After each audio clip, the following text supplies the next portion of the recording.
For the sake of making this story easier to follow, I should mention up front that I'm hard of hearing. It's not something I bring up all the time, but it matters here because there are moments from this that I still replay in my head, wondering what I missed and what I should have done differently. This happened about a year ago, not long after the holiday season ended. I'd finally settled back into my normal routine after traveling and seeing family. I live in a small suburb in southern Quebec, right up against a stretch of forest. It's the kind of neighborhood where most people recognize each other, and I've always liked that. It feels safer, warmer, like people actually notice if something's off. In the winter, I usually take my dog Monty into the woods for walks. He's a Rottweiler and Husky mix, built for snow and cold weather. And he's got more energy than I do most days. Sometimes I'll jog a little with him when the trails are clear enough, but mostly it's just our routine. The forest has a few different paths, nothing extreme, nothing meant for serious hikers. Just regular trails that loop around and eventually lead back out. I remember this day being an afternoon. I'd eaten a late lunch and felt restless, like I needed to move around. So I grabbed Monty and headed toward the forest entrance. The second we turned the corner on my street, he got excited like he always did, pulling forward and acting like the woods were the best thing that ever happened to him.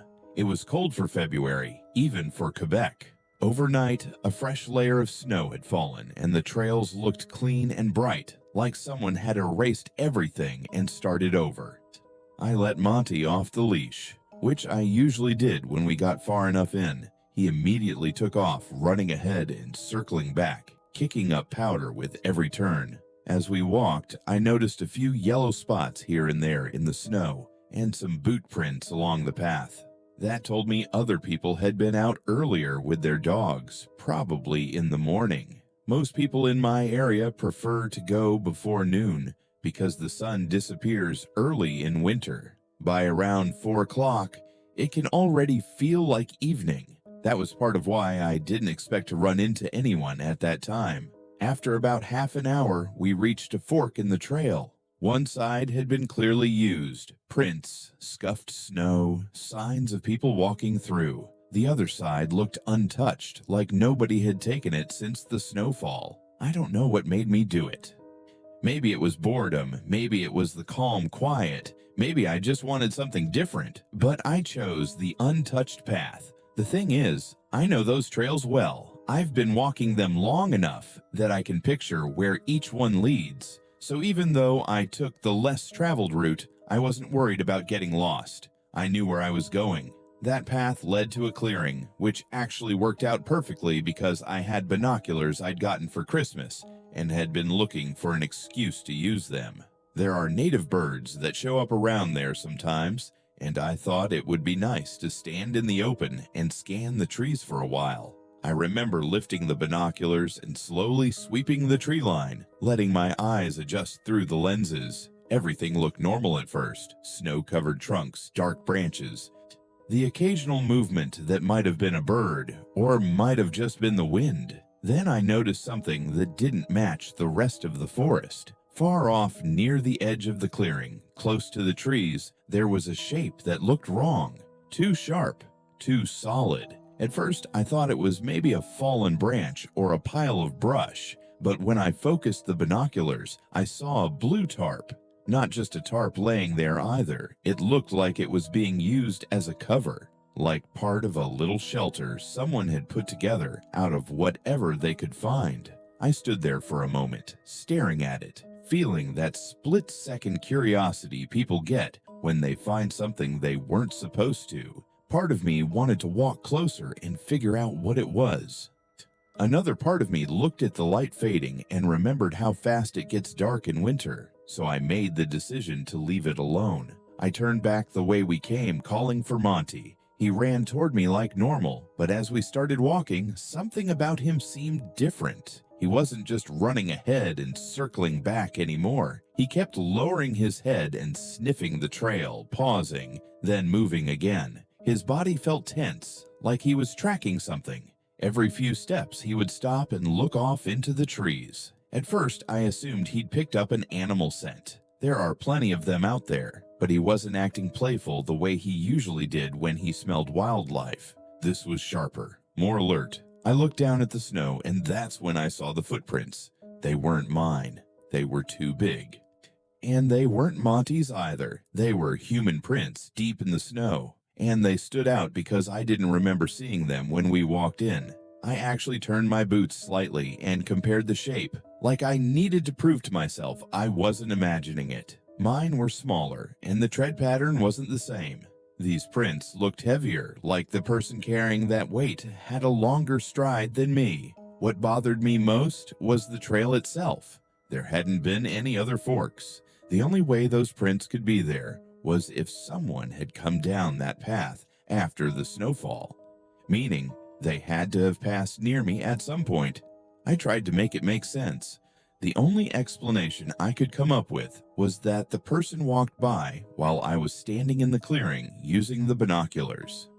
Maybe they stayed close to the trees, out of my line of sight. Maybe I was too focused through the lenses to notice. It felt like the most reasonable answer, so I forced myself not to spiral. I kept walking. The light kept dropping, and even though I could still see the trail, everything around it was losing detail. The snow that looked bright earlier started looking gray. The woods started blending together. Then Monty stopped. Not slowed down, not hesitated. He stopped completely, and then he started barking, hard, aggressive, non-stop. But what caught me off guard was the direction. He wasn't barking deeper into the forest. He was barking back toward me. I turned around, and my stomach dropped so fast it almost felt physical. A man was standing behind me. He was close. Way too close, about a meter away, maybe less.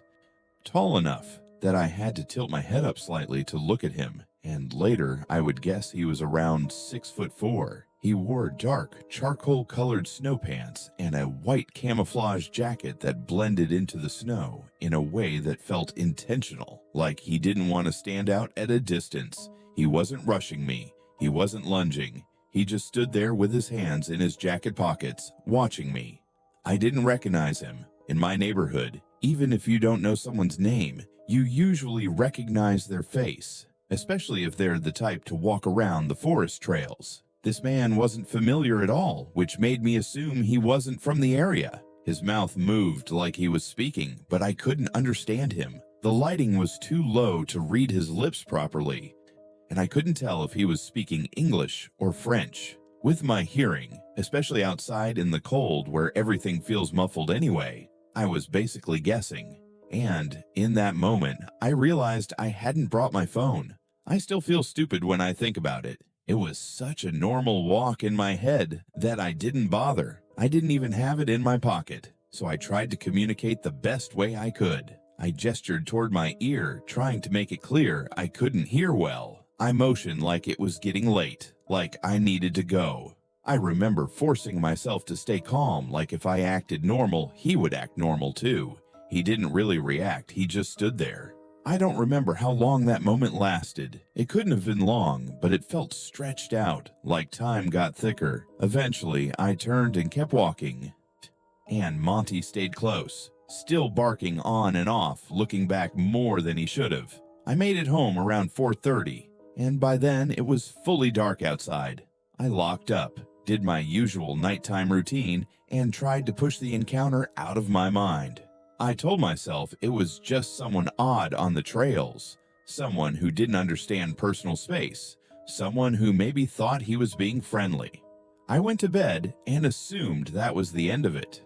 But later that night, something happened that still hits me the same way every time I remember it. I woke up to Monty licking my hand. He does that in the mornings sometimes when he wants me to get up, so for a second I was disoriented, thinking it was morning. I reached for my phone and tapped the screen. It was 3 a.m. That alone made me sit up. But then I saw I had a message from my neighbor asking if everything was okay. At first, I didn't even understand why they'd be texting me in the middle of the night. Then I read it again and saw what they said. Monty had been barking non-stop like something was wrong. The weird part was, Monty wasn't in my room anymore. I looked around in the dark and realized he must have left while I was asleep, which wasn't like him.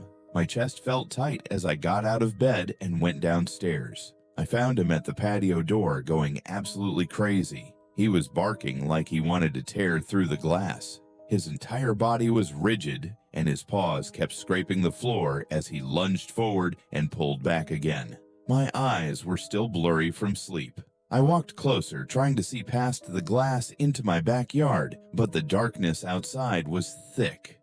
I could only make out faint shapes. Then the motion sensor light turned on, and the second it lit up the yard, everything in me went cold. The man from the forest was standing there, in my backyard. For a split second, my brain wouldn't connect it, like it was trying to convince me it wasn't the same person, but it was. The height, the jacket, the way he stood there without moving like he'd been waiting to be noticed. I didn't stop to think through it. I backed away from the patio door and immediately texted 911. I don't think I've ever typed that fast in my life. My hands were shaking so badly that I kept hitting the wrong letters, but I got the message through. Then I ran upstairs with Monty and went straight for the machete I kept under my bed. I'm a short woman. I also have a background in martial arts. But I've never been delusional about what that means in a real situation. Skill doesn't matter much if someone's bigger, stronger, and determined. The smartest thing you can do in a fight is avoid one entirely. So I didn't go looking for him. I didn't try to confront him. I stayed in my room with Monty and held that machete like it was the only thing separating me from whatever was happening in my house. I sat on the floor opposite the bedroom door, keeping my back to the wall, Monty right beside me. My heart was beating so hard I could feel it in my throat. I kept listening for sounds, but with my hearing, I couldn't trust what I thought I was picking up. Every little creak felt suspicious. Every shift of the house settling sounded like a step. Minutes later, Monty sprang up and started barking at the bedroom door with a different intensity, like he wasn't just scared anymore, like he was furious. My mouth went dry. My hands were slick with sweat around the grip of the machete. Then I saw it. A shadow moved across the strip of light under the door, blocking it for a second. The movement was slow, controlled, like someone had stepped close and was standing right outside. The little nightlight in the hallway made it worse because it confirmed someone was there without showing me who. I stared at the door handle, waiting for it to turn, waiting for the door to rattle, waiting for the wood to split. Those minutes felt endless. I remember my entire body going stiff. Like if I moved, I'd make noise, and if I made noise, it would invite him in faster. Monty kept barking, throwing himself toward the door like he wanted to tear through it. But the handle never turned. The door never opened. After what felt like forever, I saw flashing lights outside, faint through the curtains. Then there were voices downstairs. I didn't understand the words, but the tone changed the air in the room immediately. Monty quieted just slightly, still tense but listening. Police had arrived. I went downstairs carefully and explained what happened as best as I could while they searched the yard and the house. When they checked the patio area, it became clear the man had tried to get in. The glass on the patio door had been completely shattered, but inside the house, nothing looked taken. Nothing obvious was missing. It was like his goal hadn't been to steal anything. They found the gate in my backyard open, the one that leads directly toward the forest. The officers believed that's the way he ran, back into the trees where it would be almost impossible to track him in the dark. I told them about what I'd seen earlier that day, the blue tarp, the makeshift shelter deeper in the woods. They took the information, but I never heard anything else about it afterward. Once the sun came up, I packed a few things and left with Monty to stay with a family friend for a few days while I got the patio door repaired. I kept expecting some kind of update, a call, anything. It never came. And since that night, I don't take Monty into the forest trails anymore. I keep to the roads, the open areas, places where I can see what's around me. I try not to obsess over it, but sometimes, especially in winter when it gets dark early, I still think about that man standing under my motion light at 3 in the morning, and how quietly he must have been watching my house before Monty noticed.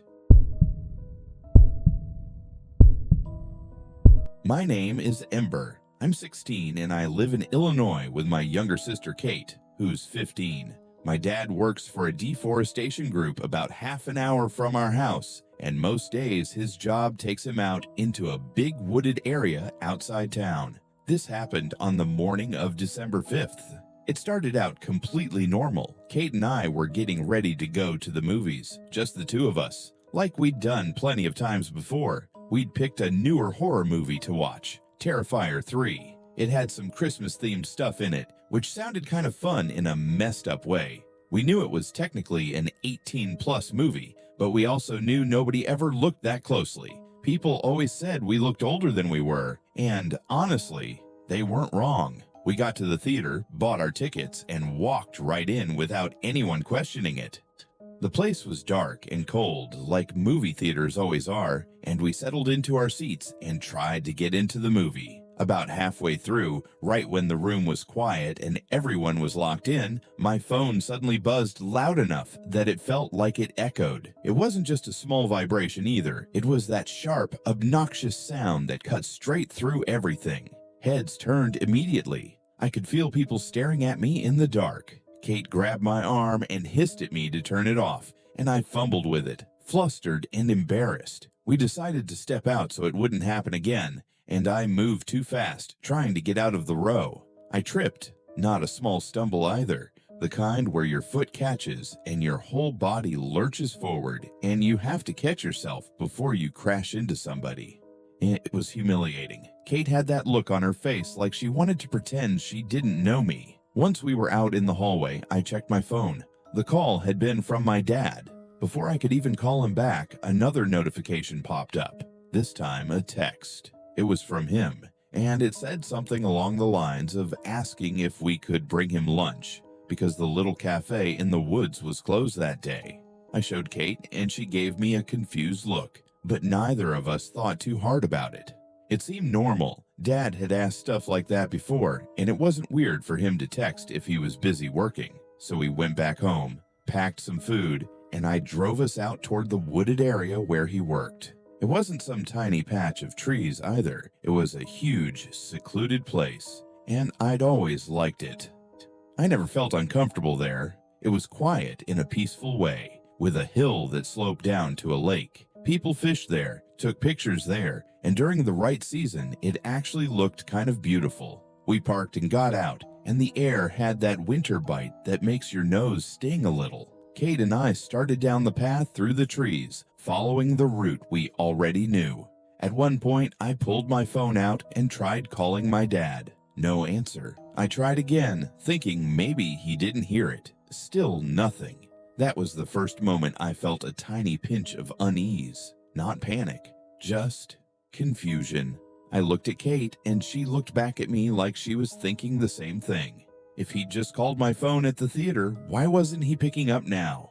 I decided to text him instead, telling him we were there and asking where exactly he was. A few seconds passed, then I saw the typing indicator pop up. The 3 little dots sat there like he was thinking. His message came back telling us to go down the small hill and wait by the lake. So we did. Because it was winter, the sun was already starting to sink, and everything had that early sunset look. Orange light spilling across the sky and bleeding through the tree line. For a second, I actually got distracted by how pretty it looked, the way the glow sat over the hill and reflected faintly on the water. Then Kate touched my arm and pointed. Down near the lake, sitting on the deck close to the water, there was someone dressed in black. They were facing away from us, sitting still. From a distance, we assumed it was our dad. We walked down a little further and stopped behind him, still a few steps back. I called out his name. No reaction. I called again, louder. He didn't move. Kate's body language changed immediately. She stiffened and stepped closer to me, like she suddenly didn't want space between us. The whole scene felt wrong in a way I couldn't fully explain. It was too quiet, too still, and he was sitting there like he either didn't hear us or didn't care that we were behind him. I took a slow step forward. My heart started beating harder, not because I knew something was wrong yet, but because my brain was trying to put together why this felt so off. He had a hood up. Without really thinking it through, I reached out and pulled the hood back, and the second I saw his face, my stomach dropped. It wasn't my dad. Kate and I both screamed at the same time. The guy turned around fast, and when he did, he was holding my dad's phone. He waved it around like it was some kind of trophy, grinning like he was enjoying how scared we were. I blurted out something, asking why he had my dad's phone, what he was doing with it, but it didn't matter. He didn't answer. He lunged. He grabbed Kate by the arm hard enough that she screamed again, and her voice sounded panicked in a way I'd never heard from her before. I didn't stop to think. I yanked her backward with everything I had, pulling her out of his grip, and then we ran. I swear I've never moved that fast in my life. It felt like adrenaline turned my legs into something else. Kate was right beside me, and I could hear her breathing, like she was choking on air. Behind us, I heard heavy footsteps pounding closer, not light steps, not someone casually jogging. It sounded like someone determined, closing distance. I didn't turn around. I couldn't. I just kept focusing on the path, on the trees blurring past, on the feeling that if I slowed down even for a second, he'd have us. Finally, we reached my car. I fumbled the keys, got the door open, shoved Kate inside, and slammed my door shut so hard it rattled the window. I locked it immediately. The man reached my side right as I was turning the key. He came up to my window, and for a split second, I saw his face close to the glass, still smiling. Then he suddenly crouched down, disappearing from view. I didn't wait to understand why. I threw the car into reverse, backed out hard, and peeled away so fast the tires kicked up dirt and gravel. My hands were shaking on the steering wheel, but I kept the car straight and didn't slow down until we were out of there. We got home and practically fell through the front door. My chest hurt from how hard I was breathing. Kate looked like she was about to cry and throw up at the same time. Our mom and dad were both there. That confused me for a second because if Dad was home, then... We rushed out the story talking over each other. Dad's face went tight with anger. He told us his phone had been stolen while he was working. When it happened, he decided to head back home, and he hadn't even realized someone might use it to contact us like that. It clicked all at once. The call at the theater, the text, the instructions to go down to the lake. It hadn't been my dad. Dad called the police immediately and filed a report. They ended up using the IMEI number to locate the phone, and it was still at the lake, left behind on the deck. They returned it to him, but they also told us there wasn't much they could do now that the device had been recovered. I remember thinking, stupidly, that it was over. Like the worst part had already happened, and now we could just move on. But that wasn't the end. About 6 hours later, around 1 a.m., I was in my room with the TV on. I wasn't even really watching it. I just had it playing because I didn't want the house to feel too quiet after what happened. My phone buzzed. Unknown number. The message said something like, "I like that your house is only lit by your bedroom TV." My entire body went cold. It was like my blood drained out of my arms and legs. I paused the TV immediately, and the room went silent. In that silence, I heard something outside. Light movement, like rustling near the window. My room was on the second floor. I clutched my phone in both hands and just listened, barely breathing. Then I forced myself to move, slow and careful, and I stepped toward the window. I lifted the blinds just enough to see out, and there he was, the same man standing below, looking up at me with that same sick smile. And in his hands was a gun, angled right toward my window, like he'd been waiting for me to look. I screamed and jerked back. A split second later, glass exploded across my room. The sound was so loud it felt like it shook the walls. Shards sprayed everywhere. On my bed, on the floor, across my desk, my parents came rushing in, and Kate was right behind them. I screamed at them to get down, to crouch, telling them he was outside with a gun. My mom grabbed Kate and me, pulling us down low. My dad ran toward the window for a look, but by the time he checked, the man wasn't there anymore. Then we heard another gunshot downstairs, another loud crack, followed by glass breaking in the kitchen. We ran back into the bedroom, slammed the door, and locked it. Kate was shaking so badly she could barely hold her phone, but she called 911 while my mom wrapped her arms around us. I was crying, but I barely noticed it. All I could think about was how he knew where we lived, how he found us so fast, how he went from the woods to our house like it was nothing. When the police arrived, they searched the entire property, inside and out, but the man was gone. Kate and I explained everything again, and one of the officers suggested checking my car. That's when they found it. A small air tag attached to my tire. Seeing that little piece of tech sitting there made me feel sick. It explained everything, how he tracked us, how he knew where we lived, and why he crouched down by my window when I was reversing out at the lake. He wasn't hiding out of fear. He was probably placing it. The police said they'd patrol the area and do everything they could to find him, but months went by and nothing happened. They never caught him. He never came back either, and I'm grateful for that. I just don't think any of us will ever forget what it felt like to realize we'd been let out there on purpose. And even now, the part that still sits in my chest the hardest is how normal it all seemed at first, and how I didn't listen to that first small warning sign when he wouldn't answer calls. Only texts, like he was making sure we heard only what he wanted us to. It was 2021, and if I had to sum up that day in one word, it would be chaos. It was right in the middle of the COVID era, so I was working from home, and everything felt like it took twice as long and somehow still went wrong. I was supposed to meet up with my extended family upstate at my parents' house. The plan was simple: finish work, drive up, be there for dinner, but work turned into a mess. I got stuck in this Zoom meeting that dragged on for nearly 3 hours, and by the time it finally ended, I was already an hour and a half behind everyone else. And even then, I still had another 2-hour drive ahead of me. Before I left, I poured myself 2 cups of coffee in the kitchen, one after the other, like that was going to magically fix the situation. I remember thinking I'd probably need them just to stay awake through the drive. The moment I opened my front door, I realized I'd underestimated the night. The wind had picked up since earlier, and the snow was coming down harder. The streets looked barely touched, like the plows either couldn't keep up or hadn't bothered yet. There was already at least 2 feet on the ground, and the forecast had been saying it would keep going through most of the night. I crept through my neighborhood at a crawl.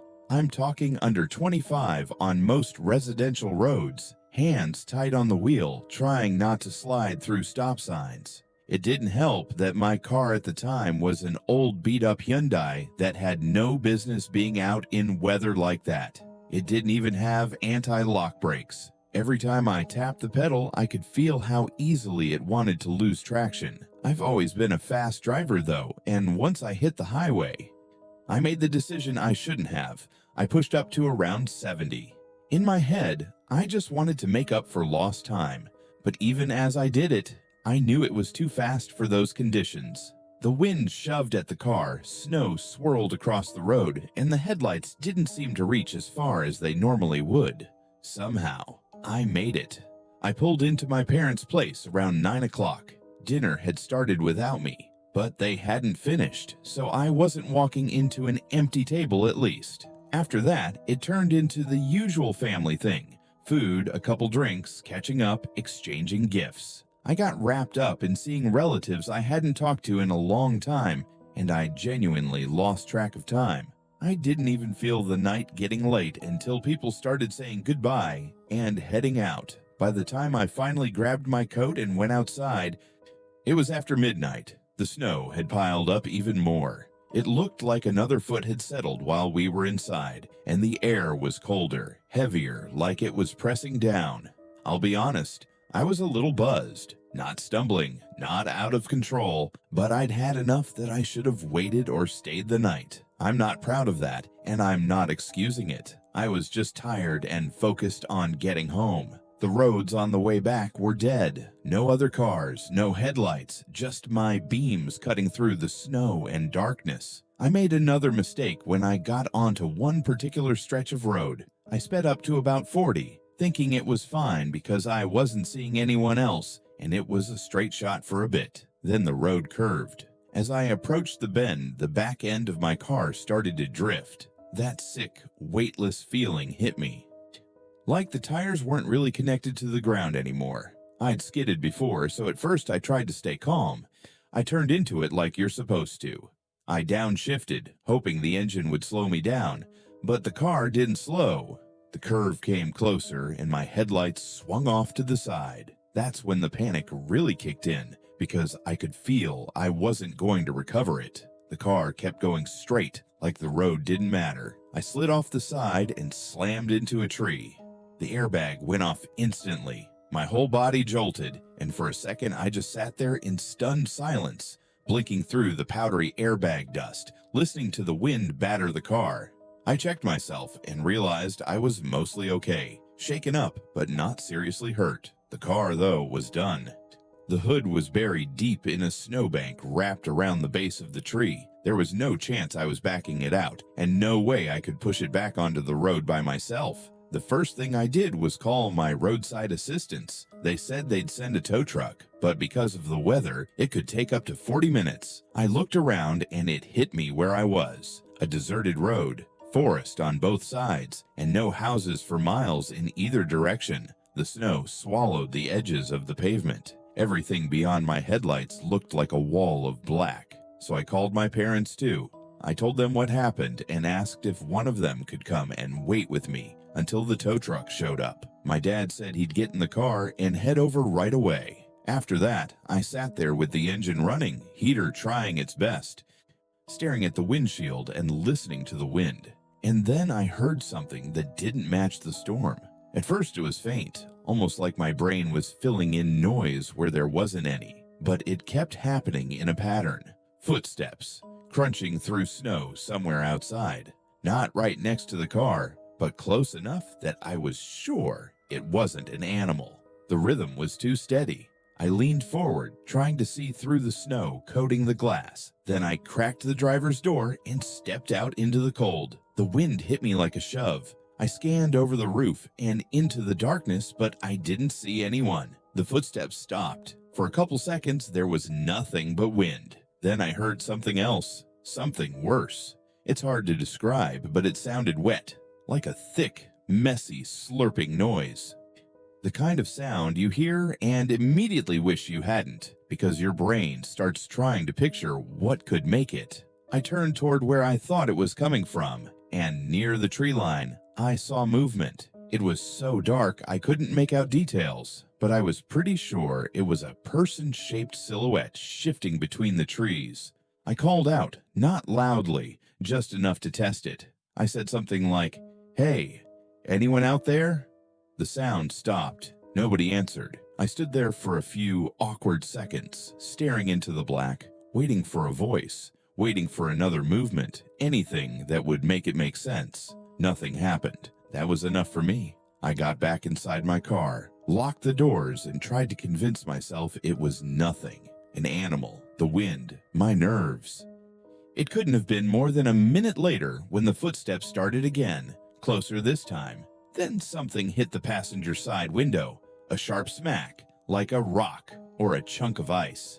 I couldn't even see out that side because the windows were frosted and packed with snow.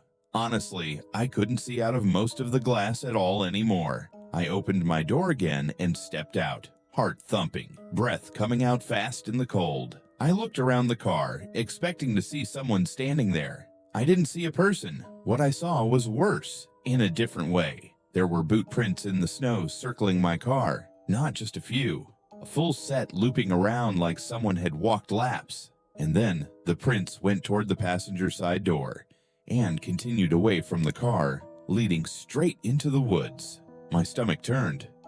Then I noticed the spots in the snow, darker than the rest, scattered along the trail. Blood.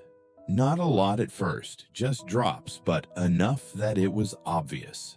I went back to my driver's door, reached into the glove compartment, and pulled out my 9mm. I remember my hand feeling numb from the cold, and I remember how unreal it felt to be standing on the side of a snowy road in the middle of the night, holding a gun, like I'd stepped into somebody else's life. I followed the prints into the trees. As I moved forward, the blood drops got bigger. It looked like whatever was bleeding wasn't just scraped. It looked like something had been seriously torn up. Just past the edge of the tree line, I saw a dark shape lying in the snow, a lump that didn't look natural against the white. My first thought was that it was a person. That thought hit so hard I felt dizzy for a second. I pulled out my phone and turned on the flashlight, aiming the beam down at the shape. It wasn't a person, it was a deer. It looked like it had been killed by something big. The body was opened up in a way that made my stomach clench. And the head was gone, cleanly gone, like it had been removed and taken. I swept the light around the snow nearby, expecting to see it somewhere close, but it wasn't there. At that point, every instinct I had screamed at me to stop. Whatever was happening out there wasn't something I wanted to understand. I turned around and hurried back toward the car, trying not to imagine anything following behind me. When I reached my driver's door, I grabbed the handle and pulled it open, and I froze. Sitting in the driver's seat like someone had carefully placed it, there was the deer's head. It was positioned forward as if it was staring out at the windshield, like it had been set there on purpose, not dropped or tossed, but arranged. My body reacted before my mind did. I backed away so fast my boots slipped and I felt bile rise up like I was about to get sick right there in the snow. I didn't try to think. I didn't try to be brave. I turned and ran down the road, away from the car, away from the woods, away from whatever could do something like that. A few minutes later, headlights appeared through the snow in the distance. I waved both arms like a maniac, shouting, still gripping my handgun because I didn't even register I was still holding it. The car slowed and pulled up. It was my dad. He rolled down the window and yelled at me, demanding to know what I was doing out there, why I was running into the road like that. I jumped into the passenger seat and tried to explain, talking too fast, stumbling over my words, telling him about the footprints, the blood, the deer, and what I found in my car. And I swear, he didn't believe me. Not at first. He looked at me like I was in shock and exaggerating, like maybe I was just rattled from the crash. But I begged him to drive back with me. I didn't want to be anywhere near that car alone again. So he did. We pulled up, got out, and the footprints were still there around my car, exactly like I said, but the deer's head was gone. All that remained was a large smear of blood on the driver's seat. I watched my dad's face change when he saw that. The disbelief drained away, replaced by something quieter and heavier. Then we looked toward the tree line. The deer's body was gone too. The only evidence left was a long set of drag marks carved into the snow, leading back into the woods like something had pulled it away. Not long after that, the tow truck finally arrived and hooked up my car. My dad asked if I wanted to call the police. I didn't. I didn't have the energy to sit there for hours explaining it, trying to convince someone I wasn't making it up, knowing they'd probably chalk it up to an animal and a prank and move on. I was exhausted. I just wanted to get home and sleep with the lights on. So that's what I did. And even now, I can't tell you who was out there that night, or what they were doing in the woods. Maybe it was someone messing with me when they saw a crash. Maybe they just wanted to scare me. Or maybe I was lucky that whatever their real plan was got interrupted before I found out.